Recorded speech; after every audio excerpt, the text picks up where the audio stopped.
So in the last section, we had a basic introduction to the Selenium automation tool. We looked at some of the advantages, disadvantages, and then we looked at a basic history of how the Selenium name came, right?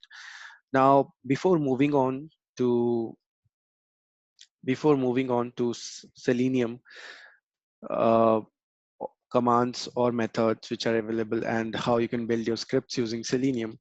So let's look at the internal architecture of Selenium WebDriver, because it's important to understand how the Selenium WebDriver works internally in order to plan and execute your scripts in a better way, right? So you should understand what you are writing, how it is getting executed by the WebDriver, right? So let's have a look at the architecture.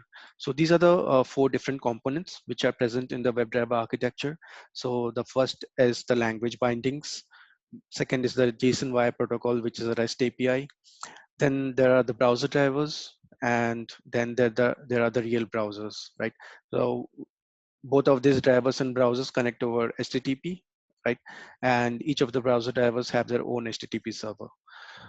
Now, let's have a look at each of this component. So the language bindings, right? So these are different libraries which are present for each language in the Selenium API, WebDriver API, right? So these libraries help you write your scripts in different languages, be it Java, C#, .NET, or Python, right? So these libraries are already present, and using these libraries, you can write Selenium scripts in your favorite language, right? Now, once you write your scripts in a language, so it connects with this JSON wire protocol, right? It's a REST API which converts every statement of your Selenium scripts into a URL, right? And that is then sent as a HTTP request over to the browser drivers. Now, the browser drivers have each browser driver, like the Chrome driver or iDriver or the Firefox driver, has its own HTTP server. So these requests are sent over to this HTTP server, and then these browser drivers send that particular request or the URL which is sent over from the JSON wire protocol REST API to the real browsers. So they communicate with the real browsers over HTTP, right? So they use the HTTP server to communicate with the real browser, and then they perform action on this real browser depending on what kind of a request is being sent over by the language bindings over the REST API, right? Now these browsers then send back the response back to the browser driver, which internally sends it back um, to the Selenium scripts, right? So that's how the architecture works.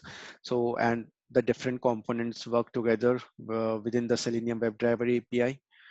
So let's have a look at what happens when you execute some commands in Selenium, right? So I have written down two basic commands or two basic statements in Selenium.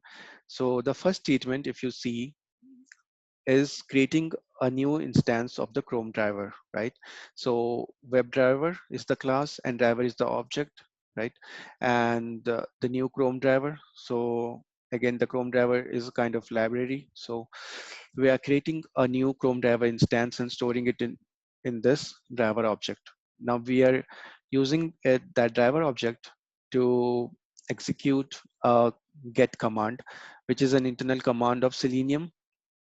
So this get command, it opens up, the first statement will actually open up a new browser instance, and this get command will open up a web page with the URL qascript.com, right? So that's what happens in these two statements. Now let's look how these are interpreted by the Selenium WebDriver and how it gets executed internally, right? So as I was saying earlier also, every statement is converted to URL by the JSON wire protocol over HTTP, right? So each of your statement will be converted into a URL, and then it is passed on to the browser driver, right? So once you write your the Java commands or your scripts in Java, it is converted into a URL by the JSON wire protocol, and then it is sent over to the browser driver, right? Now, the HTTP request is received by the browser driver through a HTTP server. So each browser driver has its own server, and they receive these requests, which are sent over by the REST API, REST API using that server, right? And then what the browser driver does, it passes on the request to the real browser over HTTP, right? So currently we are working with Java, and we have created an instance of the Chrome driver. So this Chrome driver will use this HTTP server to pass those URLs which got generated from the two statements which I have written, right? And it passes over to the Chrome browser over HTTP, right? Now, depending on what kind of request it is generating, so I'm basically doing a GET request. So it's going to perform an action on the Chrome browser, and the Chrome browser, after it performs the particular action, it will send a response back to the browser driver, right? And then the browser driver will send it back to the Selenium script or the UI, which could be your ID on which you are working, right? So then you can use that response to either continue forward in your Selenium scripts, or you can show it in your results, in your reports, right? So that's how when you write any statement in Selenium, gets executed internally by the WebDriver. So I hope now it is making some sense what happens within the Selenium WebDriver API, how it works out your commands, how you write it in different languages. So I hope this is making some sense, right? So in the next videos, we will look at some of the basic commands which are used in Selenium, and we'll go over each one by one, and we'll also see some real time examples of how you use those commands in your automation.